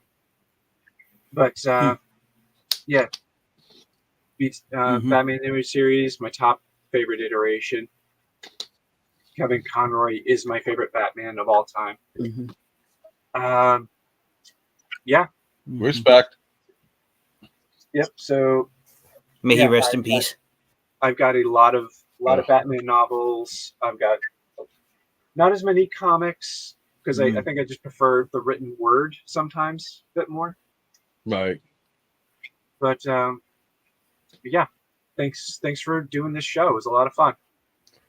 And I'm glad, again, guys, thank you for coming out. It's just like, it's so, one thing about our community in regards to like collecting and everything else is that a lot of people don't realize that there's a lot more in common, even though it's like you see one person dedicated to one thing and another person dedicated to another thing. And then it's like you get to that one cross point and then you're like, wait, you're into that too? Oh my God. And it's like, I'm so glad that like we have a community that's like willing to like collab together and discuss these kind of things and be like, yeah, you know, I'm into this as well. I hope we could keep going with this. Definitely, I had a great time talking with you guys about this. There's probably a whole lot more we could do with this as well in the future. Definitely, we can bring up more topics in regards to like the DC world. Anybody in the chat, if you guys want to see any more content like this, definitely reach out to Toy Collectors Universal and more. You can leave a comment here on the YouTube channel. Hopefully, you'll hit that like button. If you want to share this with anybody that you think would be interested in checking out our content, please do. I always feel honored whenever you guys give us time when you get to come in and hang out with us. So again, I want to thank my guests, Ghostmax8, TF Fan Geek, having a great time and all that stuff, just chilling back and talking about the Batman. And there's so much more about the Bat that we can discuss at a later time and all that. So whenever we're like all available, again, we'll make the announcement on the Facebook groups. I'll make the announcement on YouTube and that kind of stuff. So thank you guys for coming out this evening. This is pushing it for me. I got to get to bed. I got a job to do tomorrow morning. But again, honestly, this was a great night. I'm glad if you guys had a great time. Like, again, hit that like button, share, subscribe, ding dong, all anything else. Comments are always welcome. And hopefully we'll be able to see this again. And don't forget, you're never too old to feel too young. And if you're going to collect anything in life, collect life experiences, because that's the thing you'll always keep with you. Have a great night. And I will see you guys tomorrow, actually, because I will be doing a new segment as well, kind of similar to this. It's going to be called the Council of Collectibles. It's going to be a Star Wars chat. So if you guys happen to have some time to check us out, I will have Darth Ravage and Inutabi coming on tomorrow. So hopefully I'll see you guys then. And have a great night. Get some sleep, people, because I'm about ready to crash myself. Take care. Be safe. So wait, is it the same bat time, same bat channel? Different bat time, different bat time, possibly the same bat channel. Could be collabed with Facebook and Twitch TV and YouTube. So yeah, channels. I had to make the joke. Yeah, I know. You had to. I was waiting for the stay away from the fish comment, but we'll just go with that one. Have a great night, guys. And again, thanks for coming out. Hit the like, share, subscribe. I've repeated it more times. And definitely follow these two gentlemen up here with awesome content.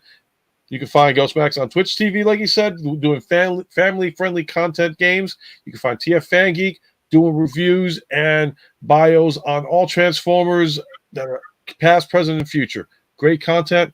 Thanks again for coming out, people. Have a wonderful night. Take care. Take care.